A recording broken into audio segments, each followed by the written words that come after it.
Marty here, and today I want to talk about MagSafe and the iPhone 16e. I believe there's a misunderstanding with a lot of people that the iPhone 16 does not have MagSafe, which is true, but it does have wireless charging. What does this mean? So let's talk first about MagSafe. What MagSafe is it is a faster way to charge your phone, and it has stronger magnets, and it has an ecosystem of products that go along with that. So firstly, the wireless charging on its own basically means that it charges faster. That's all. If you have MagSafe on your device, that just means it charges wirelessly faster.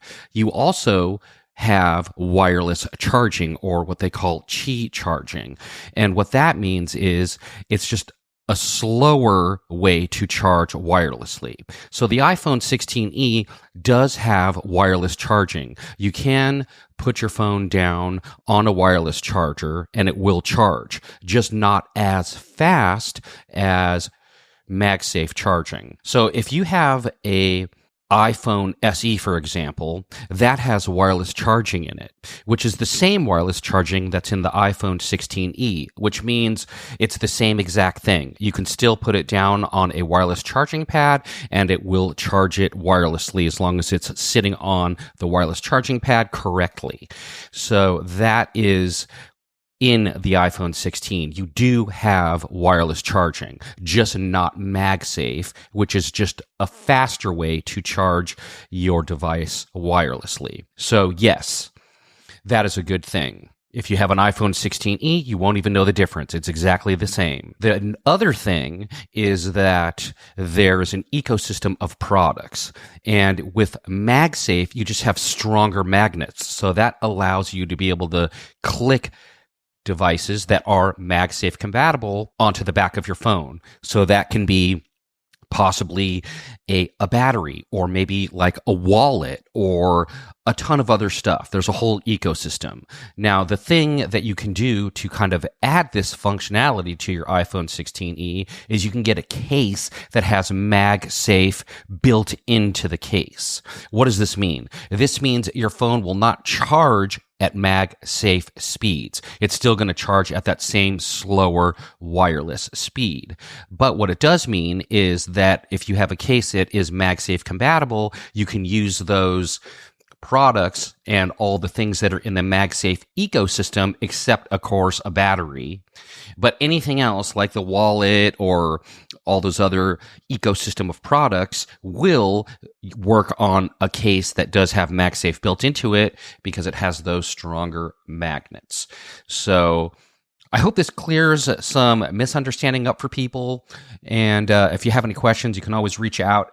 And you can email us at feedback@unmute.show, and we'll try and answer any questions that you may have. Cool. Hopefully this is good info for you guys, and hopefully it'll change your mind about an iPhone 16e if that's what you're looking to get. So with all that being said, have a good one, and we'll see you next time. Hey everyone, it's Chris back with some Digital Bytes. And isn't it fun that this does have to do with food, mostly? But of course, we're talking about BYTES as well. So I was just thinking about smart appliances, those that are supposed to work with apps, or the A lady. I'm sitting right by her, so I better not say her name. Otherwise, she'll chime in as well. And you know, I'm just thinking about our dependence sometimes on these smart appliances, and what happens if the app goes belly up or it no longer connects with the A-Lady. So let me tell you my story, and then I have some ideas for you.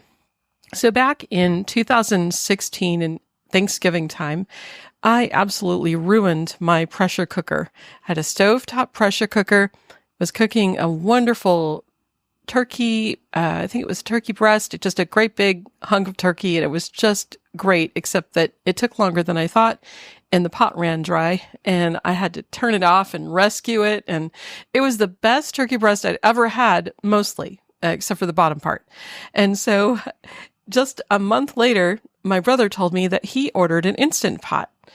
And of course, this is a pressure cooker with some other functionality, including slow cook, rice cooker, yogurt maker, this kind of thing, but mostly it pressure cooks. And I thought, oh, that's great. And about that same time, I had heard a demonstration on Serotech with, I think, Ricky Enger was one of those folks that was demoing the Instant Pot. I can't remember if JJ or someone was there as well. There was a few folks there who were regularly on Serotech. And I think it was on the Triple Click Home, actually. That nice old show that I just looked forward to every week. Anyway, so they demoed and how accessible it was with the app. So I thought, fantastic. It's actually got physical buttons and it's accessible with the app. So I ordered one and I just loved it. Well, eventually my phone died that supported the app, and then the app went away. And so I have this wonderful pressure cooker, which I use a lot, but I have to depend on some sighted assistance. Well, fast forward another few years during the pandemic, I bought another pressure cooker because it was A-Lady enabled. And strangely enough, I never really got around to connecting it to my Wi-Fi and the A-Lady until after the A-Lady app went away. And I was really bummed when I found that out just recently. So now I still don't have a device that connects to an app, and it doesn't connect to A-Lady, but they all used to. And so my caveat is that when you think about buying a smart appliance, I know it's very exciting that they all connect to Wi-Fi or to the A-Lady or something, but that A-Lady support might go away. And so here's my workaround, which I do quite often, and it really isn't that big of a deal. When I do pressure cooking and I make a nice big pot of soup, for instance, or even if I make something that takes less than the 30 minutes that is the default amount of time on this particular soup button, this soup setting, I listen for the pot to get up to pressure, and it has a certain sound when it does that. And then I call either AIRA most often, or I could call Be My Eyes and ask them, what is the countdown number on the timer? Because if I know my soup, some soups don't cook very long, maybe 15, 20 minutes. Say the soup has to cook for 15 minutes and my countdown timer is set for 30 minutes. I find out what the number is on the timer. So let's say instead of 30 minutes, let's say that it says 28 minutes. So I know that 2 minutes have gone by, and I know that I need a total time of cooking of 15 minutes. So I will set an A-Lady timer for 13 minutes. 13 minutes left of the 15 that I needed. Hope that made sense. So I work around it. And I find ways to do things because I know where the saute button is. I saute a bunch of yummy ingredients, all my, onion and garlic and celery and carrots and that sort of thing. And then I add the rest of it, put the top on, put the little pressure valve in place, and then I push the soup button, and then away I go. And so I'm not dependent on the ability to connect over Wi-Fi with a digital assistant like A-Lady. And so another thing I also think about is, are there physical buttons? So some of these Instant Pots now do not have physical buttons. They have a touch screen. There's one model that I believe has physical buttons, and I think that a friend of mine is going to order it, and we're going to see if it has physical buttons. And it does connect to the app, the Instant Connect app. But even that being said, I recently bought a Kosori rice cooker, and it cooks other things as well, other kinds of grains. And it was completely touch screen. And so I put little 2-letter Braille labels on it. And as long as you don't touch other buttons on the way to touching the one that you want to operate, then it's fine. And so generally I can hit it right on the mark. But I know touch screens are an issue, and so is this smart connectivity. But if you can use the Be My Eyes app or the AIRA app, I think that's fantastic. Sometimes I've even taken a picture with the Be My AI, and it's accurately read the screen and told me what the timer countdown number was. So just a thought, anything that you depend on, you really need on a daily basis, or you need substantially, make sure there's an alternative way to do it, because then you can operate this device no matter what. So I think I'll go make a great big pot of noodles and all kinds of yummy meat and veggies in there, and I will catch you next time. Hey there, it's Michael. For your Digital Byte today, I want to chat with you about a handheld amateur radio. This is the Kenwood TH-D74A. Now, let's start out by saying that this is an older unit, and there is a newer unit available called the TH-D75A. That unit will talk, and from what I understand, it actually reads more of the options than what this particular unit reads. But what's really cool about this is you can get audible feedback from the TH-D74A and the 75A if you want. So let me show you what it sounds like. Now, this radio is a very rugged radio. It has a screen at the top, and below that screen is a 4-way navigation button with an OK button in the middle. On the top left, you have, I think this is the mode button, and I forget what the top right button is. And then the bottom, below that, you have the menu button, and then on the right side, you have another button as well. And then, of course, you have the up, down, left, and right navigation buttons on that 4-way navigation pad. Below the navigation pad is a very powerful number pad. And I'll tell you the 2 keys that I know, and I know there's so much more in this radio that I need to get more familiar with. So number 1, this keypad has a standard number pad layout. So there's a raised dot on the number 5. There is a row above that, which is 1, 2, 3, and then 4, 5, 6 is below that. And then there's 2 rows below the number 5. That's 7 through 9, and then star, 0, and pound or hash key. On the left edge of the unit is a push to talk button, very tactile, easy to feel. And then you have the squelch button below that, and then the power button, which we'll come back to that in a moment, as well, is below that, slightly more recessed. I think the best way to describe it is more flush with the unit itself. On the top edge, you have a antenna connector on the left side, and then you have a dual knob on the right side. The top knob is smaller, and that clicks when you turn it. It does turn infinitely, but it does click to tell you when you switch to a new station. And then directly below that is the volume knob, and that one does not click. It's a smooth turn, and that is how you can determine that. On the right side of the unit, you have a little flap with 4 connectors, 5 connectors. The power port is at the very bottom. And honestly, I don't remember all of these. One of these is a SD card slot. That's right. The one below the rubber piece is an SD card.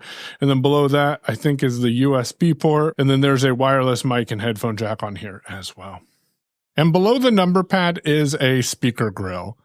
Now, if I press and hold the power button, which is the bottom button on the left side, you'll hear B, memory 5. And right now I'm in memory 5. Now, if you're anything like myself, you might be like, well, what is memory 5? I think you can name memories. I haven't gotten into that with this, but I'm going to press this power button briefly. I'm not going to press and hold it. I'm just going to press it and you'll hear what it says. B, memory group 0, channel 5, FM 156.105, high. So it gives me a lot of information. It tells me that it's on section B. It tells me that it's on option B, and it also gives me information about the frequency that that memory is associated with, and it tells me information about the level of transmit that's available. Now, I told you I'd tell you about the 2 keys that I'm familiar with. If I press number 1, you'll hear VFO 439.05. And that tells you the last frequency that I was in. Now, if I press and hold that, the unit will begin to scan at that frequency. Now, if you know what frequency you want, like 446, I'm going to hit OK, which is that middle round button. Enter. And now it says enter, so I'm going to type in 446.00446 megahertz. And now it says 446 megahertz. Now, that's okay, but let me show you the memory system. If I press number 2, memory 5. It tells me I'm on memory 5. Now, if I use my down arrow key, Channel 4147.1. Channel 3147.28. Channel 2440.8. Channel 3147.28. And I'm going to hit OK on this. Channel list 3. Channel 3147.28. Now, if I press and hold the push to talk button and I call out my call, we're making sure no one is on this frequency right now, then you should hear the repeater come back to me. Let's give it a try. KJ7PAZ, KJ7PAZ. And now the repeater came back. I suspect no one is on at this time. But if you wanted to scan all of your favorites and you want to hear what's going on all of your channels, you can press and hold number 2 and you'll hear memory.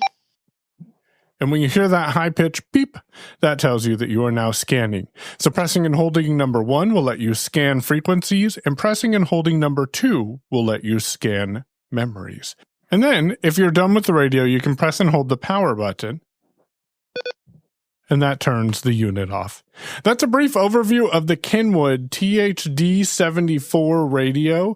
One gotcha about this particular unit is it doesn't actually read the menu options. If you want to know the menus, you'll need to look up a main list of the menu options. It will read the numbers to you that you enter, but again, it doesn't actually tell you what that is. If you do change a setting, I've noticed that several of the settings will read out what settings you've changed. If you have any questions, feel free to reach out feedback at unmute.show, and we hope you have a beautiful day.